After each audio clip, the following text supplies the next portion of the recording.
ndeke ànd ba du dëgg ci seen diggante ñu dem ba ca kanamu yàlla di fa xuloo sama borom ne leen laa taxtasimu ladayya wa qad qaddamtu ilaykum bil wa'iid maa yubaddalu al-qawlu ladayya wa maa ana bi zallaamin lil abiid fii du bésu xuloo tey wax naa ba noppi te lii waxoon naa leen ko te man sama wax kenn du ko jëlbati wéy na kon nag yàlla boole xol yi te itam Habib ñu ngi lay di ñaan nga wax ko président kilifa yi ngeen def ci bopp réew mi ñu di leen jàppale ñu leen di lëjal di damm seen loxo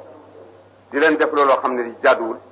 da ngeen di wax président carrément yéen ñëpp ngeen bokk ci taxaw kenn ku nekk fa mu nekk ngeen jox ko baat bu wóor kenn bañ a damm loxoom ak di yàq la muy liggéey te itam fu ñu yóbbu nit mu tàmbali fa projet nañ ko bàyyi bu mag ñun rek a fi def tey ñooy yéen ñoo leen jur ñu di seen i wajur li ngeen bëgg la ñu bëgg yéen it li ñu bëgg ngeen bëgg kon suñu dajee ci bés bu mel nii occasion la pour ñu waxante li nga xam ne lii moo fi nekk te réew mi kenn gënuñu ko xam dañu noppi rek yi fiy dox te du jubul il faut ngeen taxaw ci dindi su dee Abdoul Aziz te bu nekk ci loo xam ne li dafa jubadi mu bëgg ñëw def loolu leen xam ne li jubul wala ñoom ñii da ngeen di bañ waaye seetaan ku nekk ci dëgg yëkkati ku nekkul ci dëgg loolu day tax ñëpp tay te su ñëpp tayee dara doo yàlla na leen yàlla dimbale yàlla gën a leen dimbale al muluku aswatullahi fi ardi buur yi ñooy yar yàlla ci kaw suuf yonent bi sallallahu alayhi wa sallam yaqulu fi hadithi man istaxaffa bil ulamai faqad xasira diina man istaxaffa bil umarai faqad xasira dunya man istaxaffa bil aqwiyai faqad xasira al maunata man istaxaffa bi ahlihi wa jiranihi wa ixwatihi faqad xasira tiba al maisha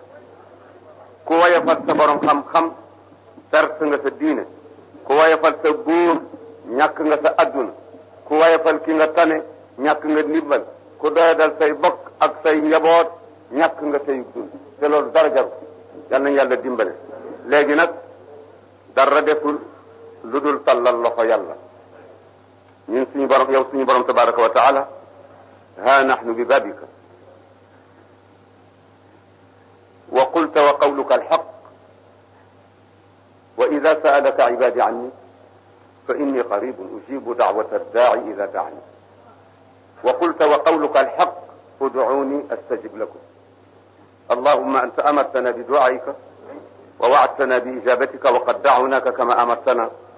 fa ajibna kama wacdtana ya da aljalali walikram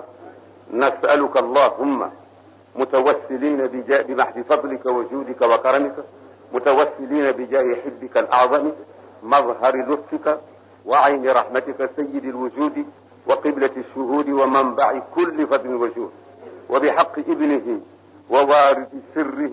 القطب الرباني والغوث السمداني صاحب الختم المحمدي سيدنا وشيخنا ومولانا أبي الفيوض الربانية الإلهية شيخنا أحمد التجاني رضي الله تعالى عنه وبحق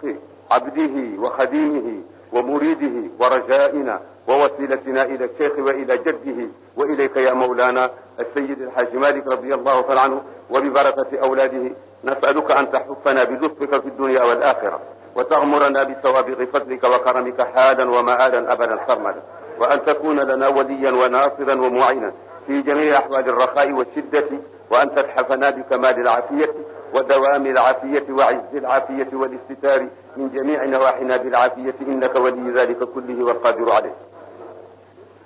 اللهم إنك تعلم ذنوبنا فاغفرها